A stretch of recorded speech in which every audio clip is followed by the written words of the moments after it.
Hello students, I am Ahad Hussain, your chemistry teacher. Hope you are very well. Now this is your fourth lecture of classifications of element and periodicity in properties. In last lecture we have covered Z effective and shielding effect. So now we will start in this lecture from atomic radius. We will understand what is atomic radius. So we know that there are four types of atomic radius. So what are those? First one is ionic radius, second one is covalent radius, third one is van der Waals radius, and fourth one metallic radius. We will deeply consider regarding ionic radius and covalent radius. बाकी जो ये van der Waals radius और metallic radius है इसके बारे में थोड़ा सा आइडिया हम लोग देख लेंगे, बाकी इतना इंपॉर्टेंट नहीं है जितना आयनिक रेडियस और कोवेलेंट रेडियस से हम लोगों को क्वेश्चन आएंगे. सो आयनिक रेडियस क्या होता है? Radius of an ion is called ionic radius. तो आयन क्या होता है? आयन जैसे दो तरह के हो सकते हैं. कोई एटम है, मान लीजिए लिथियम है, सोडियम है, पोटेशियम है, रुबिडियम है और सीजियम. ओके, ये क्या होता है? इलेक्ट्रोपॉजिटिव इन नेचर होता है. मतलब मेटल्स होते हैं ना, मेटल्स की क्या टेंडेंसी होती है? इलेक्ट्रॉन देने की. तो ये एक इलेक्ट्रॉन देकर के क्या बनाएगा? Li प्लस और एक इलेक्ट्रॉन लूज कर देगा. सोडियम क्या करेगा? Na प्लस बनाएगा और एक इलेक्ट्रॉन लूज कर देगा. इसी तरीके से ये K प्लस बनाएगा और एक इलेक्ट्रॉन लूज कर देगा. सेम उसी तरीके से रुबिडियम भी क्या करेगा? Rb प्लस बनाएगा और एक इलेक्ट्रॉन लूज कर देगा. सारे के सारे मेटल्स जो होते हैं वो इलेक्ट्रॉन लूज करते हैं. जैसे सेकंड ग्रुप के एलिमेंट आप ले लीजिए, beryllium, magnesium, calcium, strontium, barium, radium. तो ये जितने भी मेटल्स हैं इसकी बात ना करिए, रेडियो एक्टिव होता है. बेरिलियम क्या करेगा? ये दो इलेक्ट्रॉन लूज करता है तो ये भी मेटल. अब मेटल्स कुछ एक इलेक्ट्रॉन डोनेट कर सकते हैं, कुछ दो कर सकते हैं, कुछ तीन कर सकते हैं, है ना.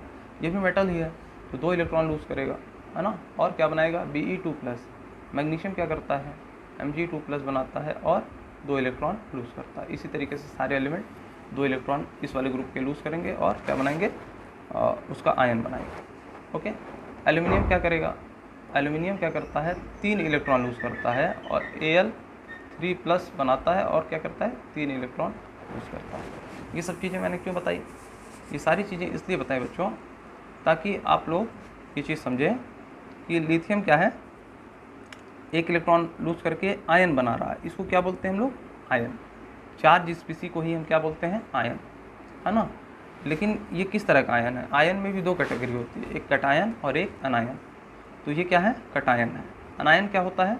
अगर कोई एलिमेंट ऐसा होता है जिस पे नेगेटिव चार्ज आ जाता है ना, तो ये सारे के सारे कटायन हैं. देखिए Li plus, Na plus, K plus, Rb plus, Be2 plus, Mg2 plus, Ca2 plus, जब स्ट्रॉन्शियम Sr2 प्लस बनाएगा, Ba2 प्लस बनाएगा, Al2 प्लस, Ar3 प्लस बनाएगा, जिंक मान लीजिए जिंक हो गया, कॉपर हो गया, कितने भी एलिमेंट लेंगे, ये Zn2 प्लस बनाता है, ठीक है ना, प्लस 2 इलेक्ट्रॉन को लूज करता है. तो ये जिंक आयन हो गया, यानी कटायन है. ये भी Cu2 प्लस प्लस 2 इलेक्ट्रॉन, यानी इसमें दो इलेक्ट्रॉन, इसका मतलब क्या है? दो इलेक्ट्रॉन निकला है, ठीक है ना. तो ये भी क्या है? कटायन है. कटायन आप लोग को समझ में आ गया होगा. अब यहीं पे आप लोगों को अनायन समझा सकते हैं. अनायन क्या होता है? जैसे 17 ग्रुप ले लीजिए, fluorine, chlorine, bromine, iodine, astatine. रहने दीजिए इसको, इसकी बात करिए. फ्लोरीन क्या करेगा? फ्लोरीन क्या करेगा? एक इलेक्ट्रॉन लेगा और क्या बना लेगा? F माइनस बना लेगा. इसी तरीके से क्लोरीन क्या करेगा? एक इलेक्ट्रॉन लेगा और Cl माइनस बनाएगा. ब्रोमीन क्या करेगा? ये भी एक इलेक्ट्रॉन लेगा और Br माइनस बनाएगा. और आयोडीन भी क्या करेगा? एक इलेक्ट्रॉन लेकर के I माइनस बनाएगा.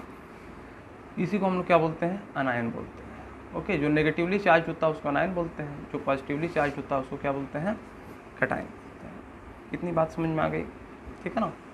अब कुछ स्पीसीज जैसे रहता है ना, इस तरीके से SO4 2 माइनस, CO3 2 माइनस, है ना, CH3 COO माइनस, है ना, N3 माइनस, और एक होता है N3 माइनस. ये देखिए ये नाइट्राइट आयन है और ये अजाइड आयन है ना. तो इस तरीके से कुछ कॉमन नेम रहेगा इसका. ये एसिटेट आयन हो गया, ये कार्बोनेट आयन हो गया, ये सल्फेट आयन हो गया, है ना. तो इस तरीके के जो अनायनिक फॉर्म वाले जो कम मतलब ग्रुप वाले दिखेंगे वो ज़्यादा दिखेंगे आपको, पॉजिटिव वाले कम दिखते हैं, है ना। चलिए ठीक है, तो इस तरीके से सिंगल वाले में आप लोगों को कटायन और अनायन मिलेगा। तो कटायन किसको बोलते हैं, जो क्या हो जाता है इस तरीके से पॉजिटिवली चार्ज हो जाता है ना। और अनायन क्या होता है, जो इस तरीके से नेगेटिवली चार्ज हो जाता है। चलिए, आयन क्या होता है, ion is formed after gain और लॉस ऑफ इलेक्ट्रॉन। इलेक्ट्रॉन के गेन से या इलेक्ट्रॉन के लॉस से ही क्या बनता है, आयन बनता है। जैसे कटायन क्या होगा, मान लीजिए आयरन Fe के फॉर्म में रहता है, 2 इलेक्ट्रॉन लूज किया Fe2+ बनाएगा। लेड Pb के फॉर्म में रहता है, 2 इलेक्ट्रॉन लूज करेगा Pb2+ बनाएगा। Sodium, lithium, potassium, aluminium, zinc, ये सारे के बारे में हमने डिस्कस कर लिया है, कितना कितना इलेक्ट्रॉन लूज करके कटायन बनाएगा। तो पॉजिटिव चार्ज हुआ इसलिए इसको क्या बोलेंगे हम, कटायन बोलेंगे। अनायन क्या है, ये सारी चीज़ें देखिए, यही सेम एग्जांपल हमने आपको अभी दिखाए हैं कि फ्लोरीन 1 इलेक्ट्रॉन लेगा F-, क्लोरीन 1 इलेक्ट्रॉन लेकर के Cl-, ऑक्सीजन 2 इलेक्ट्रॉन लेगा O2-, नाइट्रोजन 3 इलेक्ट्रॉन लेगा N3-, इसको क्या बोलते हैं नाइट्राइट आयन, इसको क्या बोलेंगे सल्फेट आयन, कार्बोनेट आयन। और N3- इसको क्या बोलते हैं अजाइड आयन। ये कहाँ से आता है अजाइड आयन, HN3 एक एसिड होता है, इसको हम क्या बोलते हैं हाइड्राजोइक एसिड।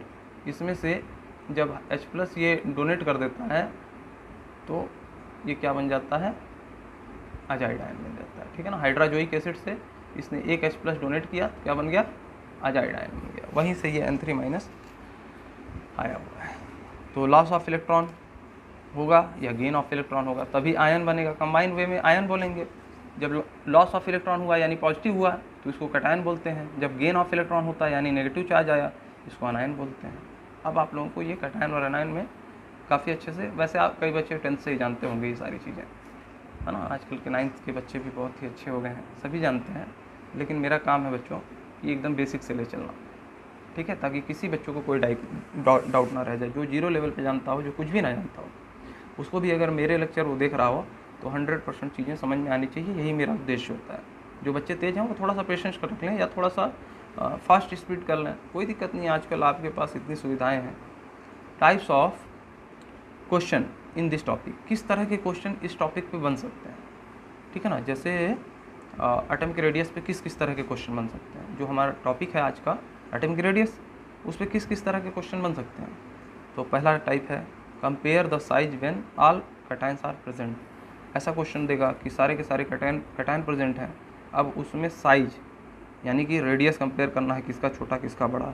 रेडियस जिसका छोटा उसका एटॉमिक साइज भी छोटा, जिसका रेडियस बड़ा उसका एटॉमिक साइज भी बड़ा। ऐसे समझिए एटम क्या होता है, इस तरीके की कोई चीज़ होती है। और रेडियस क्या होता है, सेंटर ऑफ न्यूक्लियस से जो लास्ट इलेक्ट्रॉन की डिस्टेंस होती है, इसी को रेडियस बोलते हैं। अगर मान लीजिए कोई बड़ा एटम है तो उसका रेडियस भी तो बड़ा होगा, है ना। तो हम लोग रेडियस कंपेयर करते हैं जब सारे के सारे कटायन प्रेजेंट हो, ठीक है ना। एटम की साइज़ कह लीजिए या रेडियस कह लीजिए, बात एक ही है ना। यहाँ पे साइज़ की बात, अगर रेडियस बड़ा तो एटम बड़ा, है ना।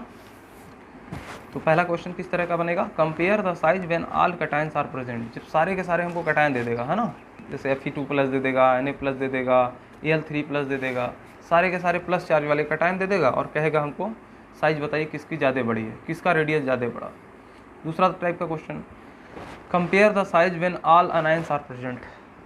और दूसरा टाइप का क्वेश्चन, जब सारे के सारे अनायन प्रेजेंट होंगे, जैसे F-, Cl-, N-3, इसको N-3 लिखें या N3- यहाँ पे लिख दें माइनस, बात एक ही है। यहाँ पे जो है कन्फ्यूज़न में मैंने N3- लिख दिया, ये सही से आप लोग लिखते हैं ऐसे, है ना। ये मत कन्फ्यूज होइएगा बेटा कि कहाँ पहले यहाँ पे लगा दिया हमने, इसमें बाद में है। ये कोई छोटी मोटी बातें मैटर नहीं करती हैं, इसको आप इधर लगाइए। जनरली हम लोग माइनस यहाँ पहले लगाते हैं, लेकिन केमिस्ट्री के केस में बाद में लगाना वो ज़्यादा अच्छा रहता है। ओके, सेकंड टाइप का क्वेश्चन क्या बनेगा हम लोग साइज कंपेयर करेंगे, किस चीज़ की, एटम की, या कहें रेडियस कंपेयर करेंगे जब सारे के सारे क्या प्रेजेंट हो, अनायन प्रेजेंट हो। तीसरे टाइप का क्वेश्चन बनेगा compare the size when cation and अनायन and neutral all three मतलब प्रेजेंट है, तीनों प्रेजेंट है। कटायन भी प्रेजेंट है, अनायन भी प्रेजेंट है, न्यूट्रल भी प्रेजेंट है। मतलब न्यूट्रल किसको कहते हैं, Cl से Cl- बना, Fe से Fe2+ बना। अब ये बताइए Cl से Cl- बना, ये तो अनायन है, तो ये क्या है, ये इसका न्यूट्रल स्टेट है। अच्छा, आयरन से आयरन 2+ बना, तो ये इसका कटायन है। देखिए ये एनायन है, ये कटायन है, तो ये क्या कहलाएगा? न्यूट्रल। ये भी क्या कहलाएगा? न्यूट्रल कहलाएगा। इस चीज़ को आप लोग एकदम क्लियर हो लीजिए। Compare the size when cation, anion and neutral are present, तीनों प्रेजेंट है। अच्छा, और केस कैसा होना चाहिए? आइसो इलेक्ट्रॉनिक का। आइसो इलेक्ट्रॉनिक मतलब जैसे ऐसे स्पीसीज जिसका नंबर ऑफ इलेक्ट्रॉन सेम हो। जैसे मान लीजिए फ्लोरीन में कितने इलेक्ट्रॉन होते हैं? हम जानते हैं इसका एटॉमिक नंबर 9 होता है, तो इसमें 9 प्रोटॉन होंगे और 9 ही इलेक्ट्रॉन भी होंगे। अच्छा, फ्लोरीन अगर 1 इलेक्ट्रॉन ले ले तो किसकी तरह बन जाएगा? कितने इलेक्ट्रॉन टोटल इसके पास हो जाएंगे? 10, है ना। 9 तो पहले से ही थे, 1 इलेक्ट्रॉन इसने और ले लिया तो कितना हो गया इसके पास इलेक्ट्रॉन? 10। अच्छा, नियॉन हम लोग जानते हैं इसका एटॉमिक नंबर 10 होता है, तो 10 प्रोटॉन और 10 इलेक्ट्रॉन इस पे होंगे, है ना। 10 इलेक्ट्रॉन होंगे, दोनों में 10 हो गए, क्योंकि फ्लोरीन ने 1 इलेक्ट्रॉन लिया है, 9 से 10 बन गया इलेक्ट्रॉन। नियॉन को चार्ज करने की कोई ज़रूरत नहीं, इसके पास 10 होते ही हैं। सोडियम का एटॉमिक नंबर 11 होता है, इसका मतलब इसके पास 11 प्रोटॉन होते हैं और 11 ही इलेक्ट्रॉन होते हैं इसके न्यूट्रल स्टेट में। अब इसने क्या किया? सोडियम ने 1 इलेक्ट्रॉन दे दिया, मतलब डोनेट किया, तो क्या बनाएगा? Na+ बनाएगा, है ना। और Na+ का हम जानते हैं कितना इलेक्ट्रॉन हो जाएगा इसके पास? 10 इलेक्ट्रॉन। बात समझ में आया? फ्लोरीन जब 1 इलेक्ट्रॉन लेगा तो इसके पास 10 इलेक्ट्रॉन होगा, नियॉन के पास 10 होते ही हैं, और सोडियम जब 1 इलेक्ट्रॉन डोनेट करेगा तो 11 में से 1 निकला 10, तो तीनों क्या हो गए आपस में? आइसो इलेक्ट्रॉनिक हो गए। फ्लोरीन, नियॉन और सोडियम आइसो इलेक्ट्रॉनिक नहीं है। F- Ne और Na+, ये F- Ne मतलब फ्लोराइड आयन, नियॉन और सोडियम आयन जो है ये क्या है? एक दूसरे के आइसो इलेक्ट्रॉनिक स्पीसीज हैं। बात समझ में आई? तो आइसो इलेक्ट्रॉनिक स्पीसीज रहेंगे प्रेजेंट, और क्या होगा उसमें? कटायन, एनायन और न्यूट्रल तीनों स्टेट में प्रेजेंट रहेंगे, और सबका हमको कंपेयर करना पड़ेगा साइज। तीसरा टाइप का क्वेश्चन हो गया compare size of elements in periodic table. और चौथे टाइप का क्वेश्चन किस तरह का होगा कि साइज ऑफ एलिमेंट कंपेयर करना पड़ेगा पीरियोडिक टेबल में, है ना। उसको हम लोग देखेंगे कैसे कंपेयर करना, ये तो अलग ही बात हो गई, है ना। इसका कॉन्सेप्ट कटायन एनायन से मत सोचिए, ये सब बाद में मैं बताऊँगा। 3 पॉइंट समझ में आए, चौथा हम लोग कंपेयर कर लेंगे। चलिए टाइप 1 पे आ जाइए। जब सारे के सारे क्या प्रेजेंट हो? कटायंस आर प्रेजेंट हो।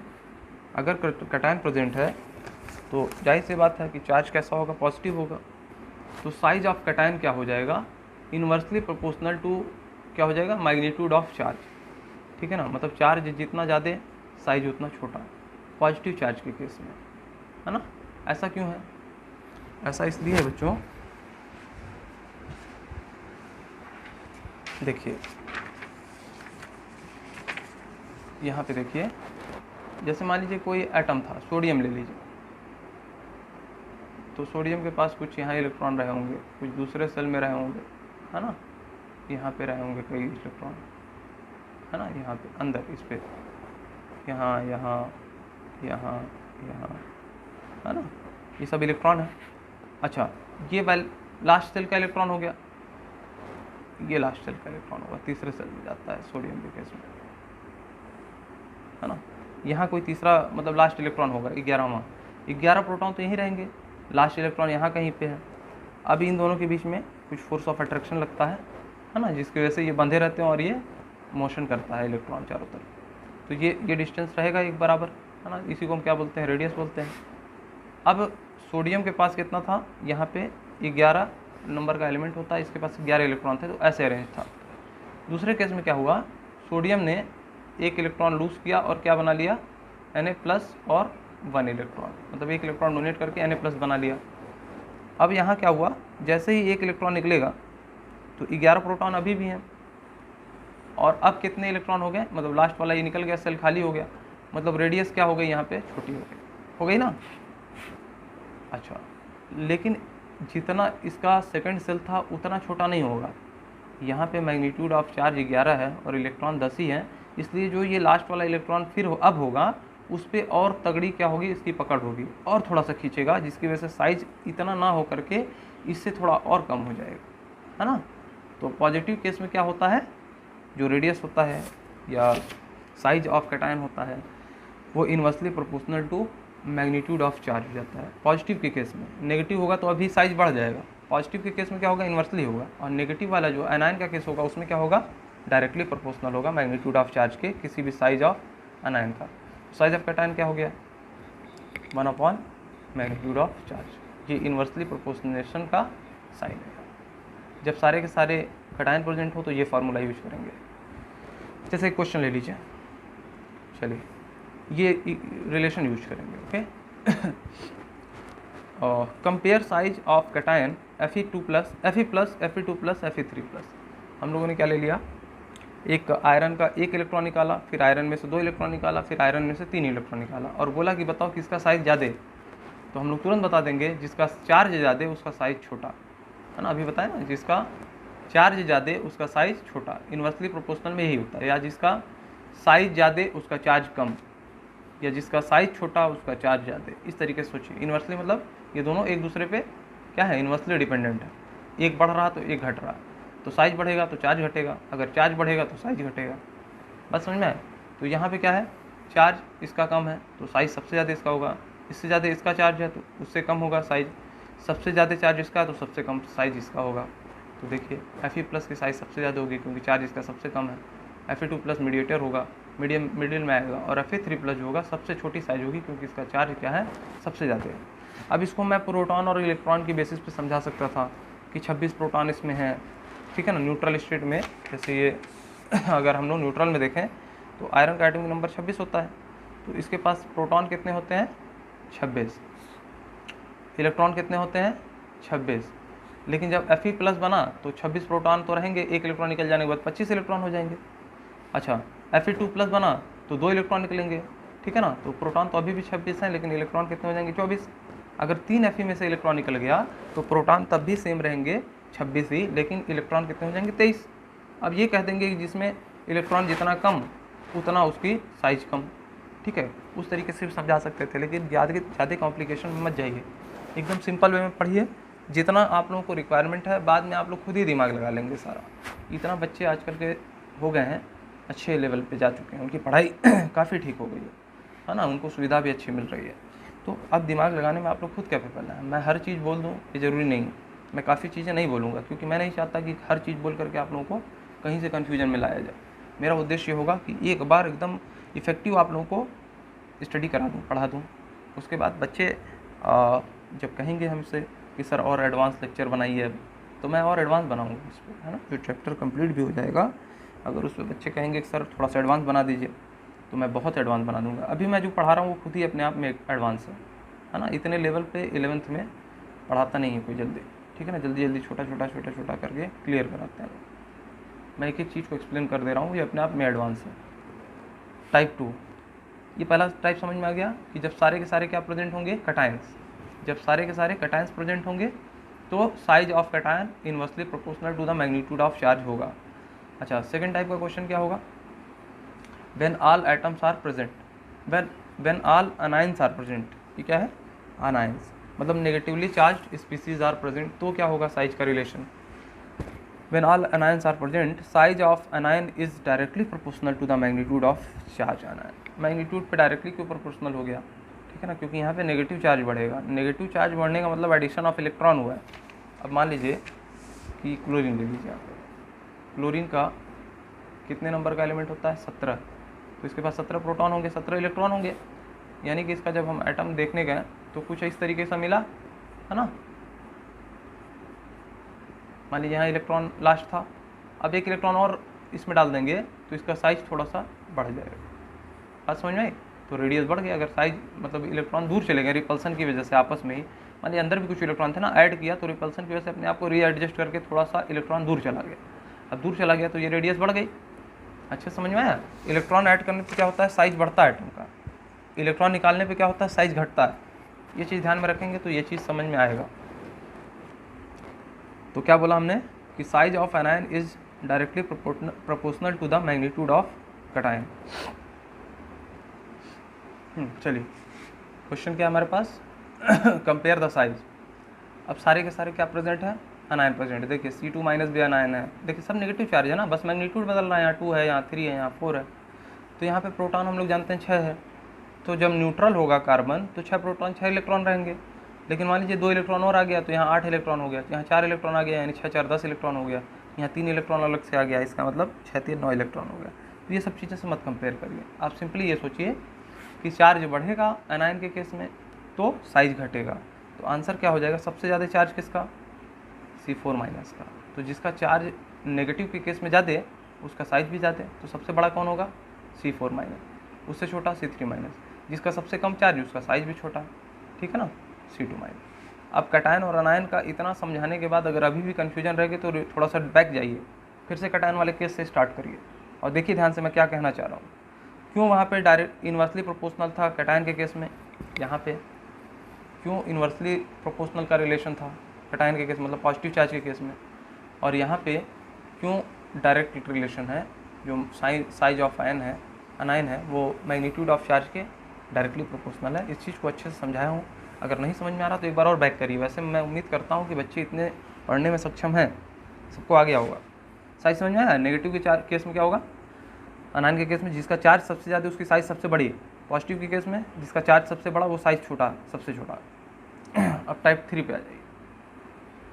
When cation anion neutral are present, तीनों प्रेजेंट है, ठीक है ना, तो सबसे बड़ा साइज किसका होगा, अनायन का, फिर न्यूट्रल का बीच में आएगा और कैटायन का सबसे छोटा होगा। बात समझ में आया, मैंने ये क्यों कहा है, मान लीजिए चार्ज इस पर कुछ है, इलेक्ट्रॉन के ही ऊपर डिपेंड करता है, तो इलेक्ट्रॉन आएगा तो अनायन बनेगा यानी साइज बढ़ गया, न्यूट्रल रहेगा तो बीच का रहेगा, और जब इलेक्ट्रॉन निकलता है यानी कैटायन बनता है तो साइज छोटा होता है, तो अनायन सबसे बड़ा, न्यूट्रल उससे छोटा, कैटायन सबसे छोटा है। यानी रेडियस का जब हम ऑर्डर देखेंगे तो anionic radius is greater than neutral radius is greater than cationic radius. तो मान लीजिए हम एक रैंडम एग्जांपल ले लेते हैं, ठीक है ना, ABC की जगह मैंने एक हाइड्रोजन ले लिया, ठीक है। मान लीजिए हाइड्रोजन न्यूट्रल स्टेट में अपने H फॉर्म में रहता है ना, H फॉर्म में रहेगा। अब H में से एक इलेक्ट्रॉन निकाल दें या एक इलेक्ट्रॉन दे दें, अच्छा दोनों केस होता है हाइड्रोजन के साथ, है ना। जैसे मान लीजिए NaH है, यहाँ पे क्या है, Na प्लस में सोडियम होता है और हाइड्रोजन H माइनस में होता है। अच्छा दूसरा केस क्या है, यहाँ पे तो हाइड्रोजन का अनायन बना, दूसरा केस क्या है, HCl, दूसरा केस ये है, यहाँ पे H प्लस बनता है और Cl माइनस बनता है। ये इलेक्ट्रोनेगेटिव डिफरेंस होने की वजह से इस तरीके की चीज़ें आएंगी, ये बाद में समझिएगा। यहाँ HCl से H प्लस और Cl माइनस बना, यानी यहाँ पे हाइड्रोजन प्लस में जा रहा है और यहाँ पे हाइड्रोजन माइनस में जा रहा है। यहाँ पे हाइड्राइड आयन बनाता है, यहाँ पे प्रोटियम मतलब प्लस एक चार्ज बनाता है ना, तो ये कैटायन बना और ये अनायन बना। और हाइड्रोजन का जो न्यूट्रल स्टेट क्या है, H है ना। वैसे तो बेसिकली वो H2 के फॉर्म में रहता है, लेकिन इसको अभी मत कंसीडर करिए, अभी हाइड्रोजन को देखिए H है, कोई चार्ज नहीं, तो या तो वो एक इलेक्ट्रॉन लेगा या तो एक इलेक्ट्रॉन दे देगा। तो जब दे देगा कैटायन बनाएगा तो उसका साइज, मान लीजिए जब न्यूट्रल स्टेट में था तो इतना बड़ा था, जब एक इलेक्ट्रॉन इसने निकाल दिया तो उसका साइज तुरंत छोटा हो जाएगा। एक इलेक्ट्रॉन अगर ले लिया तो उसका साइज क्या हो जाएगा, बड़ा हो जाएगा। यानी ये H माइनस है, ये H है और ये H प्लस है। बात समझ में आई। तो अनायनिक रेडियस जो साइज बड़ा है तो रेडियस भी बड़ा होगा, is greater then neutral and neutral is greater then cationic radius. बात समझ में आ गई। चलिए इस चीज़ से समझ लीजिए कि जो कैटायनिक पार्ट आया हाइड्रोजन का आयन आया वो सबसे छोटा रेडियस होगा उसका, और उससे बड़ा न्यूट्रल का होगा, और सबसे बड़ा जो होगा वो किसका होगा, अनायन वाले का। कैटायन का सबसे छोटा, न्यूट्रल का उससे बड़ा और अनायन का सबसे बड़ा। अब size of iso electronic species हम लोग देखते हैं। आइसो मतलब सेम, इलेक्ट्रॉनिक मतलब इलेक्ट्रॉन्स, इलेक्ट्रॉन से रिलेटेड है। तो न्यूट्रल, अनायन, कैटायन सब रहेगा इसमें। अब इसके क्वेश्चंस देखेंगे तो सब कुछ समझेंगे, लेकिन आइसो इलेक्ट्रॉनिक का ही केस रहेगा। आइसो इलेक्ट्रॉनिक मतलब अभी बताए हैं, जैसे सारे नंबर ऑफ इलेक्ट्रॉन क्या हो जाएं, बराबर हो जाएं, तो उसको उस तरह के सारे एलिमेंट्स को क्या कहते हैं, आइसो इलेक्ट्रॉनिक कहते हैं। Isoelectronic elements having same number of electrons are called isoelectronic species. जिसमें सारे के सारे इलेक्ट्रॉन्स अगर सेम हो जाएंगे तो उसको क्या कहेंगे, आइसो इलेक्ट्रॉनिक स्पीसीज कहेंगे।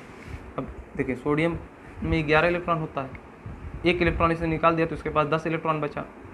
फ्लोरीन के पास कितना है, 9 होता है, और फ्लोरीन ने एक इलेक्ट्रॉन लिया यानी कि F माइनस बनाया और 10 इलेक्ट्रॉन हो गया।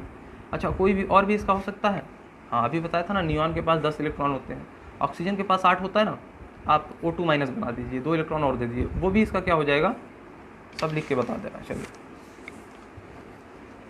देखिए Na+, ठीक है, और कौन है F- और नियॉन। ये तो हम समझा ही चुके हैं कि 11 में से 1 गया, 10 बचा है। 9 ने 1 इलेक्ट्रॉन ले लिया, 10 हो गया, इसका 10 इलेक्ट्रॉन होता ही है। अच्छा, ऑक्सीजन के केस में हमने क्या किया, इसमें से 2 इलेक्ट्रॉन निकाल दे दिया इसको, 2 इलेक्ट्रॉन, तो 8 इसका एटॉमिक नंबर होता है, इसका मतलब 8 इलेक्ट्रॉन होते हैं, 2 और दे दिया, 10 हो गया। अच्छा, और कोई भी हो सकता है? हाँ, हो सकता है। नाइट्रोजन को हमने 3 इलेक्ट्रॉन दे दिया, नाइट्रोजन का 7 इलेक्ट्रॉन होता है, यानी 7 नंबर होता है उसका एटॉमिक, 3 इलेक्ट्रॉन दे दिया, ये भी आइसोइलेक्ट्रॉनिक बन जाएगा। अच्छा, और कोई हो सकता है? बिल्कुल हो सकता है। मैग्नीशियम है ना, मैग्नीशियम को 12 इसका एटॉमिक नंबर होता है, 2 इलेक्ट्रॉन निकाल दीजिए, Mg2+ बनेगा, यानी इसके पास भी 10 है। ये सारे के सारे क्या हैं आपस में? आइसोइलेक्ट्रॉनिक है, मतलब सबके पास 10 इलेक्ट्रॉन हो गए, है ना। देखिए, चार्ज होने के बाद सब पे 10 इलेक्ट्रॉन हो गए। ये तो न्यूट्रल में ही 10 इलेक्ट्रॉन होता है, लेकिन जब ये चार्ज नहीं रहेगा, मान लीजिए ऑक्सीजन अपने न्यूट्रल स्टेट में है, तो इसके पास 10 इलेक्ट्रॉन नहीं होंगे, वो और वो आइसोइलेक्ट्रॉनिक नहीं होगा इसके लिए, है ना। सबका अलग अलग पेयर है। तो आप कोई भी एलिमेंट लीजिए, उसके अगल बगल वाले में या तो उसको चार्ज दे करके या निकाल करके देखिए, आइसोइलेक्ट्रॉनिक बन जाएगा, है ना। पीरियोडिक टेबल में उठाइए कोई भी एलिमेंट, उसके आसपास वाला एक आगे या एक पीछे इलेक्ट्रॉन देने या लेने से अगर उतना सेम इलेक्ट्रॉन बन जा रहा है तो क्या है, वो आइसोइलेक्ट्रॉनिक है ना। Ca2+ में मतलब कैल्शियम में कितने इलेक्ट्रॉन होते हैं? देखिए, कैल्शियम में होते हैं 20 इलेक्ट्रॉन, क्योंकि कैल्शियम का एटॉमिक नंबर कितना होता है? 20। अच्छा, कैल्शियम क्या करता है? 2 इलेक्ट्रॉन लूज करता है, तो क्या बनाता है? Ca2+। अच्छा, Ca2+ के बाद कितने इलेक्ट्रॉन हुए Ca2+ के पास? 18। अच्छा, अब हम जानते हैं क्लोरीन होता है मेरे पास, क्लोरीन के पास कितना एटॉमिक नंबर होता है? 17। 1 इलेक्ट्रॉन दे दीजिए तो Cl- बनाएगा। अब Cl- के पास भी 17 के बाद कितना इलेक्ट्रॉन हो गया? 18 इलेक्ट्रॉन हो गया, यानी Ca+2+ और Cl- भी क्या है? आइसोइलेक्ट्रॉनिक है। तो क्या सर 18 इलेक्ट्रॉन किसी और में नहीं हो सकता? बिल्कुल हो सकता है। आप उठा लीजिए हीलियम, नियॉन, आर्गन। आर्गन का क्या होता है? एटॉमिक नंबर ही 18 होता है, तो ये अपने न्यूट्रल स्टेट में ही 18 इलेक्ट्रॉन को रखता है। बात समझ में आई?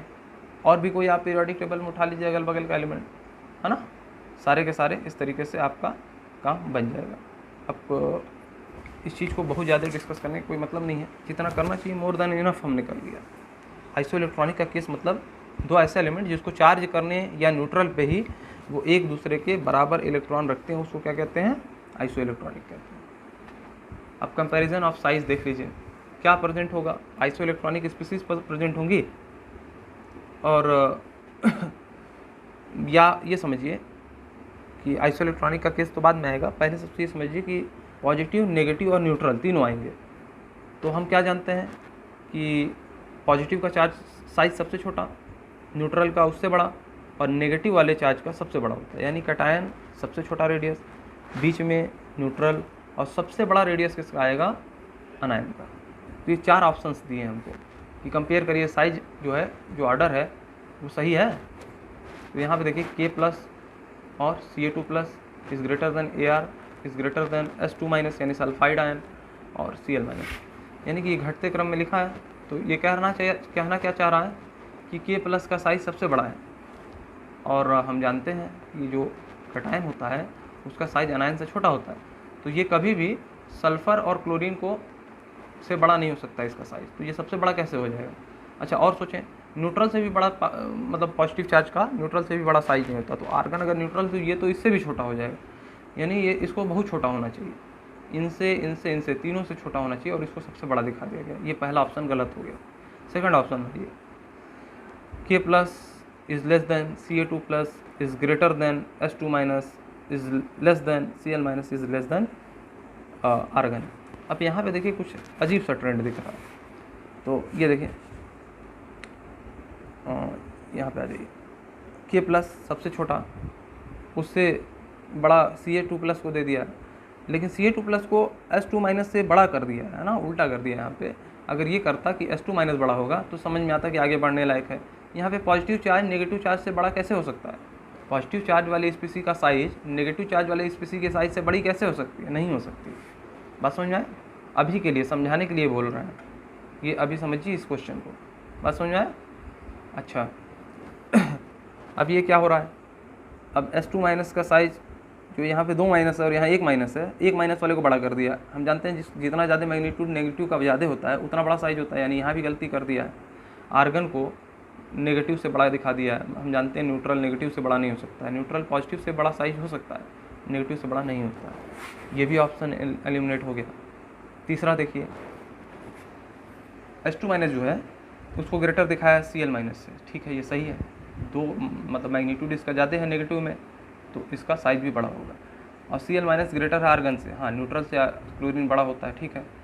अच्छा, आर्गन बड़ा है K प्लस से, सही बात है, न्यूट्रल हमेशा बड़ा होता है किससे, पॉजिटिव से, और K प्लस बड़ा होगा Ca2 प्लस से, ये भी सही है क्योंकि एक पॉजिटिव चार्ज बड़ा होगा अगर उसमें से 2 इलेक्ट्रॉन निकल गए, मतलब डबल पॉजिटिव चार्ज से। समझ में आया? जैसे जैसे पॉजिटिव के केस में साइज चार्ज बढ़ता है ना, साइज घटता है। नेगेटिव के केस में जैसे जैसे चार्ज बढ़ता है साइज भी बढ़ता है। पॉजिटिव के केस में उल्टा है, इसमें साइज बढ़ेगा, चार्ज बढ़ेगा तो साइज बढ़ेगा। देखिए यहाँ पे चार्ज बढ़ा है तो साइज ज़्यादा है, लेकिन यहाँ पे चार्ज अगर बढ़ गया तो साइज घट जाता है पॉजिटिव के केस में। यानी कि ये सी ऑप्शन एकदम सही है, तो डी पे जाने का कोई मतलब ही नहीं है। डी आप अपने से देख लीजिए, सी ऑप्शन को समझिए। क्वेश्चन हमारे बनाने का ये मतलब नहीं कि मैं डायरेक्ट ऑप्शन दूँ और बता दूँ सी सही है। एक एक वर्ड, एक एक पॉइंट आप जब तक अच्छे से समझेंगे नहीं, आगे बढ़ने का कोई मतलब नहीं। समझ में आ रहा है? उसके बाद क्वेश्चन आपको किसी तरह का मिल जाए, आप चुटकियों में हैंड बाई मतलब ऐसे ही कर देंगे। आपको कॉन्सेप्ट समझ में आने चाहिए। मेरा ये उद्देश्य नहीं कि मैं अलग अलग तरह का भी क्वेश्चन करा रहा हूँ। क्वेश्चन तो मैं जब कराऊंगा तो आप लोगों को बहुत कॉम्प्लिकेटेड क्वेश्चन दूंगा। अभी आप लोग कॉन्सेप्ट को अच्छे से समझ लीजिए कि क्या क्या होता है। ओके, चलिए सेकंड क्वेश्चन ले लीजिए। अब हम लोग को साइज ही कंपेयर करना है। N3 माइनस दिया, नाइट्राइड आयन दिया है, ऑक्साइड आयन दिया है O2 माइनस, फ्लोराइड आयन दिया है F माइनस, नियॉन दे दिया है, Na प्लस सोडियम आयन दिया है, मैग्नीशियम आयन दिया है और एल्यूमिनियम आयन दिया है। अब कह रहा है कि इसका साइज कंपेयर करिए, तो हमने डायरेक्ट साइज कंपेयर का ऑप्शन ना लिख करके डायरेक्ट ही क्या कर दिया, यहाँ पे ऑप्शन दिया नहीं था और हमने डिसेंडिंग ऑर्डर में साइज का ऑर्डर लिख दिया। तो हम जानते हैं कि नेगेटिव का केस सबसे पहले लेंगे क्योंकि नेगेटिव सबसे बड़ा होगा, फिर न्यूट्रल आएगा, फिर क्या आएगा, पॉजिटिव आएगा। देखिए जो नेगेटिव होगा वो सबसे बड़ा होगा, उससे छोटा न्यूट्रल होगा और सबसे छोटी साइज किसकी होगी, पॉजिटिव वाले चार्ज की, है ना। ये होता है ऑर्डर। तो हम सबसे पहले नेगेटिव वाले का इसमें से उठा लें और नेगेटिव में भी उसको जो सबसे बड़ा हो, जो सबसे ज़्यादा नेगेटिव चार्ज हो। तो N3 माइनस पे देखिए यहाँ 3 चार्ज है, 3 माइनस का चार्ज है, तो ये सबसे बड़ा हो जाएगा। उससे छोटा देखिए नेगेटिव में कौन कौन है, O2 माइनस है और F माइनस है। तो यहाँ पे देखिए ज़्यादा इन दोनों में कौन है, O2 माइनस। तो उसके बाद O2 माइनस आएगा, फिर F माइनस आएगा, फिर इससे छोटा देखिए इन सबों में न्यूट्रल कौन है, ये है, न्यूट्रल आएगा। फिर इससे छोटा तो सोडियम प्लस होगा, ठीक है ना। उससे भी छोटा Mg2 प्लस होगा और सबसे छोटा कौन होगा, Al3 प्लस होगा। अच्छा, ये वाला ऑर्डर अभी बताया, जैसे जैसे यहाँ पे चार्ज बढ़ेगा साइज कम होगा। यहाँ पे जैसे जैसे चार्ज बढ़ता है साइज भी बढ़ता है, मतलब चार्ज इसका ज़्यादा साइज इसका ज़्यादा। लेकिन पॉजिटिव के केस में चार्ज जिसका ज़्यादा उसका साइज कम। ऑर्डर समझ में आ गया। चलिए एक और देख लेते हैं। बोल रहा है mark correct option for Z/E ratio. Z/E ratio क्या होता है, जैसे मान लीजिए ऑक्सीजन एटम है ना, इसके पास एटॉमिक नंबर 8 होता है, यानी कि 8 क्या होंगे इसके पास, पॉजिटिव चार्ज होंगे यानी प्रोटॉन होंगे, और इलेक्ट्रॉन कितने होंगे 8। यानी इसका Z/E रेशियो अगर लिया जाए तो कितना आएगा 1। यानी न्यूट्रल स्टेट में हमेशा Z/E रेशियो कितना होता है 1। लेकिन ऑक्सीजन को हमने 2 इलेक्ट्रॉन दे दिया और ये कैसा बन गया, O2 माइनस। अब अगर हमसे कोई पूछे कि Z/E रेशियो बताइए, तो Z क्या होता है, नंबर ऑफ प्रोटॉन। तो नंबर ऑफ प्रोटॉन इसके कितने होंगे,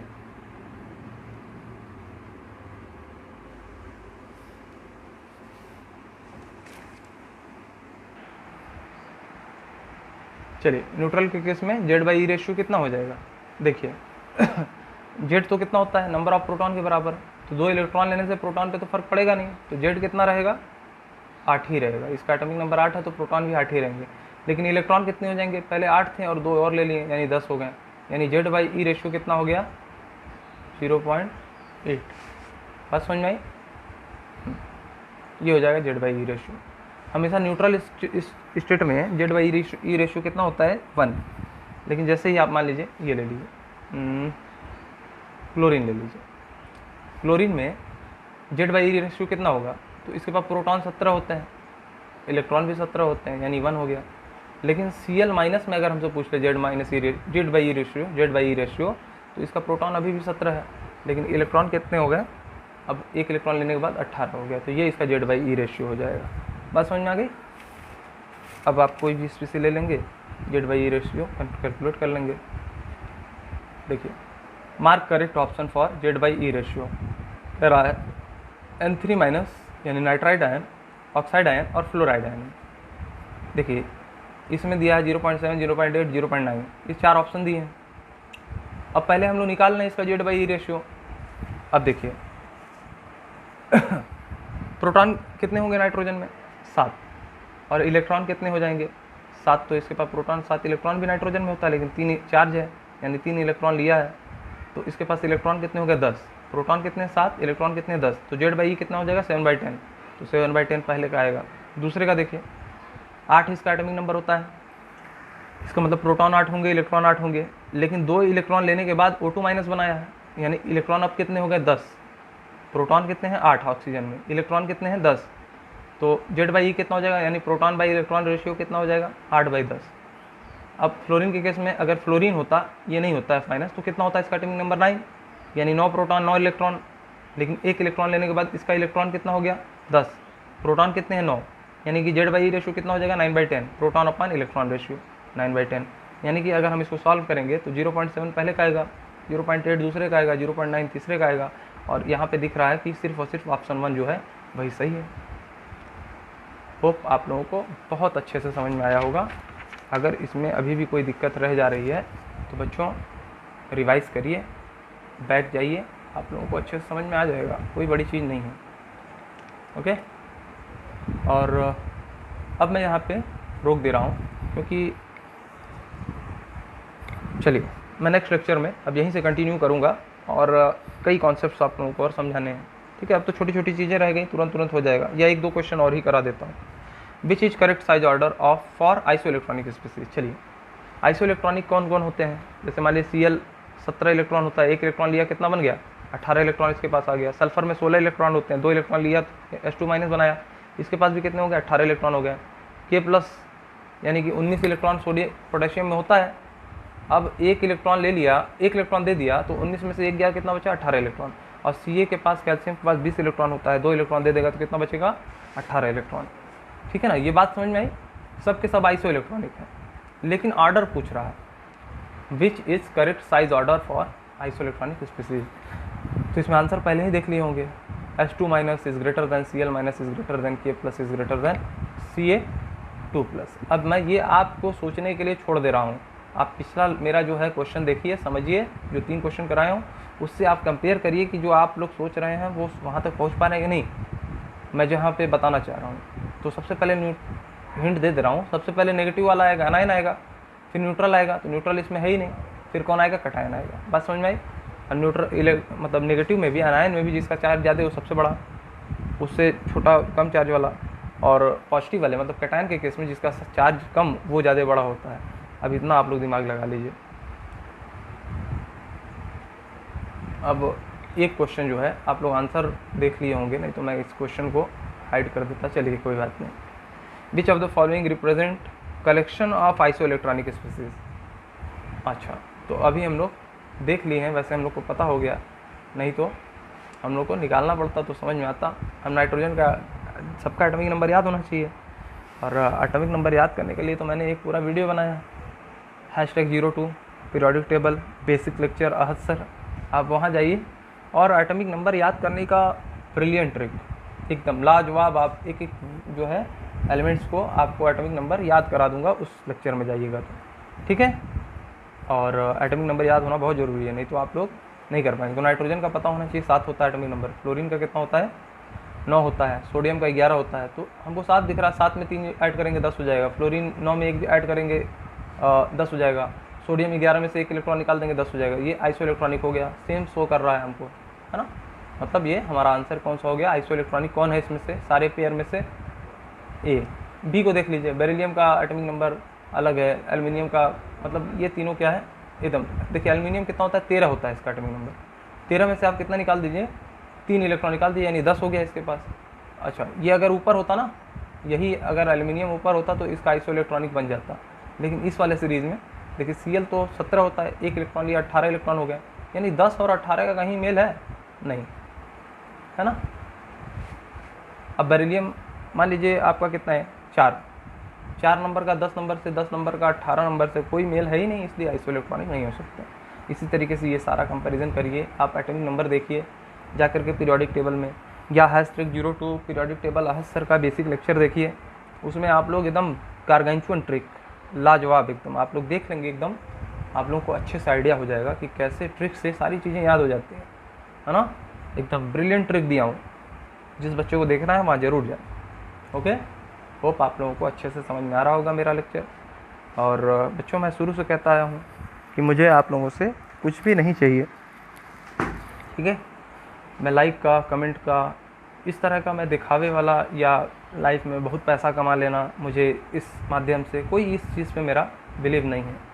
मैं अपनी मेहनत करता रहूँगा, जो मेरे पास आना है वो आएगा, किसी माध्यम से आएगा वो मैं जानता हूँ। अगर मैं आपको अच्छे से प्रोवाइड कराऊँ तो वो मुझे मिल जाएगा। मुझे बहुत पैसे की लालच नहीं है कि मुझे बहुत ज़्यादा चाहिए, मुझे बेटा मेरा शेयर करिए, कमेंट करिए, मेरा यूट्यूब से पैसा बनेगा, ये सब कोई मेरा उद्देश्य नहीं। मेरा उद्देश्य सिर्फ एक है, मैं पढ़ाई को आप लोगों के लिए इतना आसान बना दूंगा कि लाइफ में आप लोगों को लगेगा कि पढ़ाई से आसान कोई चीज़ नहीं है। और एक बार अगर आपने पढ़ाई से प्यार कर लिया ठीक है, लाइफ में आपको सक्सेस से कोई रोक नहीं सकता। और बाकी चीज़ें मैं नहीं बोलूँगा कि पढ़ाई से अगर आपने सक्सेस पा ली तो फिर क्या मिलेगा, ये आप लोग समझ जाइए। सारे बच्चे समझदार हैं, 11th में समझदार हो जाते हैं। Okay, thank you.